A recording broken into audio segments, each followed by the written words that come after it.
Welcome to Friday morning on the National Briefing. Another day of freedom in the U.S. of A. Hopefully you got a beautiful weekend lined up, and hopefully this freedom continues. Will it? The damage from the Mamdani election seems to have already started. By the way, did you see the video? He's already asking for money. I thought that was hysterical. I'm not even the mayor yet, and we're already broke. But anyway, Mamdani is he's taking his victory lap. And, look, if you've accomplished something that's very hard to do, which is like winning an election, that's a very hard thing to do. You've earned it. Go ahead, take your victory lap.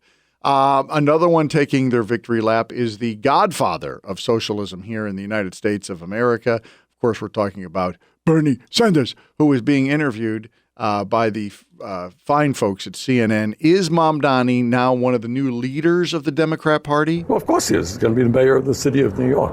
But what's important about last night, it's what he talked about during the campaign, is that the richest people in America are becoming phenomenally richer. While ordinary people, 60% of people live paycheck to paycheck, ordinary people can't afford health care. They can't afford childcare. They can't afford the food in the grocery store. They can't afford to retire with dignity. Now, don't poo-poo Bernie Sanders, because he's absolutely right. That is dead on. That is the number one issue for people right now, affordability. That's what you notice that the Democrats are not talking about global warming anymore? They're not bringing that up. It's an existential threat. We're all going to die. They're not really bringing that one up. You can't afford your rent. You cannot afford the food you want at the grocery store. That's a true statement for a lot of people. And if it's not you, that's great, but don't poo-poo it, because it is millions of Americans. And you just have to take a walk to a Walmart, not only to see the people trying to figure out what they're going to buy, but you also see a bunch of 78-year-olds working as door greeters there. I mean, I guess when you get to 78, you can either be a congressman or you can be a door greeter at Walmart. But you're still working in America for a lot of people. Now, we don't want that. Why is that happening? What is going on? How did we end up in this predicament? I can explain it very easily to you. It's called inflation. Now, again, the hardest hit people by the inflation are going to be the middle class and the poor, because inflation is, in essence, a tax on everybody. But if you have a lot of money, you don't really sweat it as much. I'll give you an example. 2020, $1,000 was worth $1,000. That same $1,000, in order to replicate that $1,000 today with inflation in just 5 years, you need $1,250. That's why it's a tax, because your $1,000 is not worth $1,000 anymore. So unless you were able to get a significant raise in that time period, you've gone backwards, and backwards in a big way in the last 5 years. Now, inflation, socialism. Socialism's answer is, look, there's all these billionaires getting rich. Why, by the way, why do the millionaires and billionaires get rich? Because the implication from the socialists is it's because they're gaming the system. They have some sort of weird tax loophole or something that they're using in order to get richer. Well, the reason that the rich get richer, and by the way, the greatest amount of wealth creation happened during the Biden administration, because I'm saying in recent history, because of inflation. The reason that the rich get richer in inflation is because only about 10% of Americans actually own assets, things that make money. And so those things go up in value. And so their companies, their products, whatever, those things take off. And so their net worth is driven higher by inflation. That's the reason that they're getting richer. Now, back to the solution, according to the socialist, is we're going to take that from them. We're going to take that and we're going to give it to the people who really need it. That does not work. Why doesn't socialism work? Well, back in the 70s and 80s, there used to be far better talk shows than the ones we have today. Right now, you're stuck with the idiots on The View. Even The View, when it started, was much higher caliber, quality of talk with Barbara Walters, even though they were, at that point, not as political, but more, a bunch of women sharing their views on the news of the day. And sometimes it was political, but that was not the main focus. But all of the people on The View back, when Barbara Walters launched it, much higher caliber people. The crew that they have currently, it's a sad lot. It really is. But back the Gen Xers, you remember Phil Donahue. Phil Donahue was kind of like an early version of a Bernie Sanders in the sense that he loved socialism. He was a bleeding heart liberal. And here he is talking to the Nobel Peace Prizing economist. By the way, when's the last time you've seen an economist on a talk show?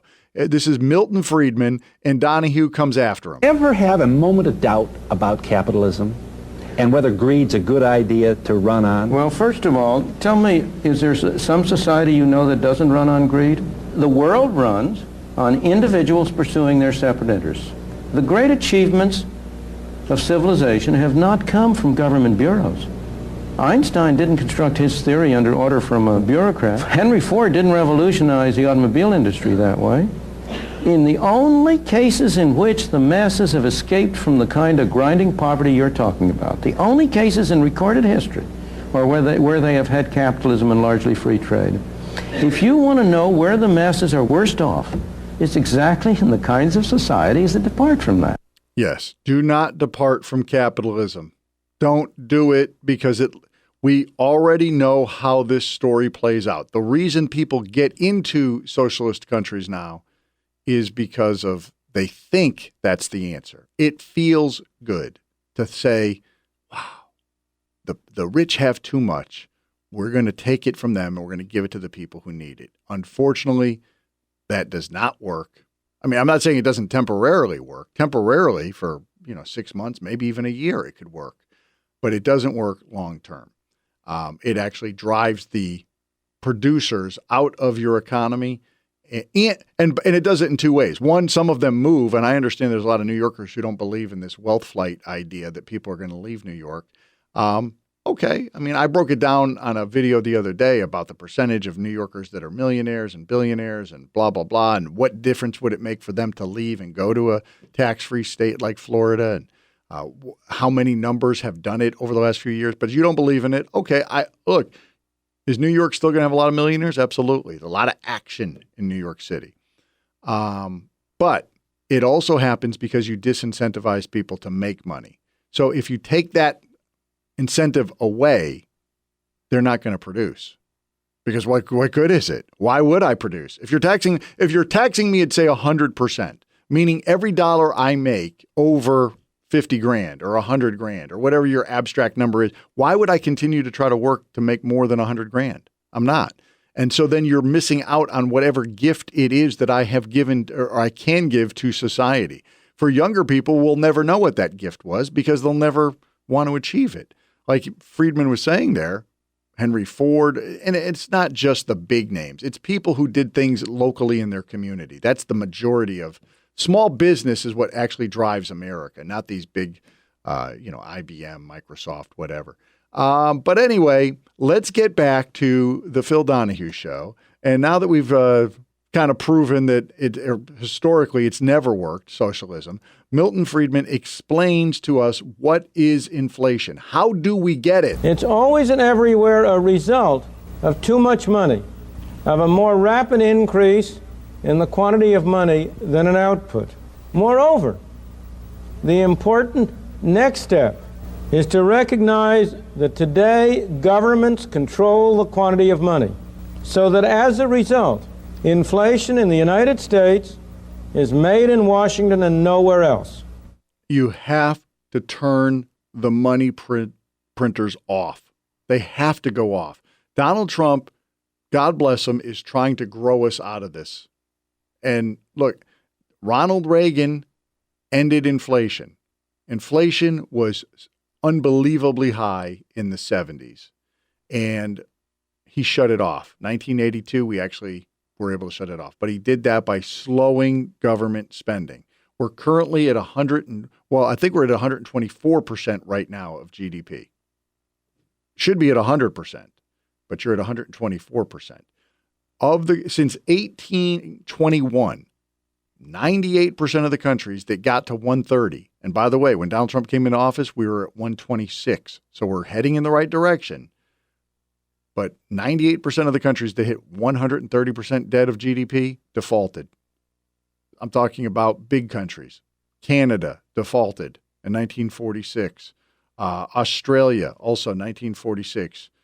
Germany, France, the UK, Turkey, Spain, Argentina, they all defaulted. If the United States defaults, not only are we in complete chaos, the entire world goes into complete chaos.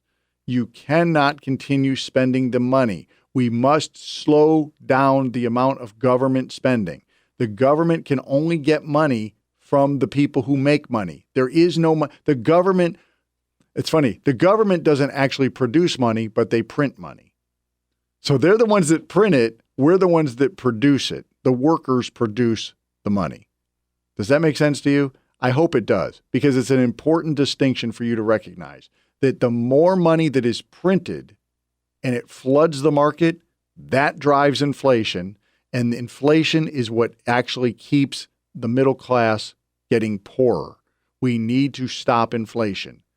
The only way to do that is to shut off the money print. I mean, I'm not saying dramatically just no more money, that's it. You have to ease into it or else you'll send yourself into a depression. We can't do that. Let America be great again. Donald Trump, I appreciate the fact that you're trying to grow us out of it. You've done a great job. You've brought a lot of jobs back, and I think we're going to see some spectacular growth in 2026. But you also have to have the cojones to say we're going to slow government spending. And that will be a huge boost to Americans. And that will end the messages of Mamdani and the rest of that crew.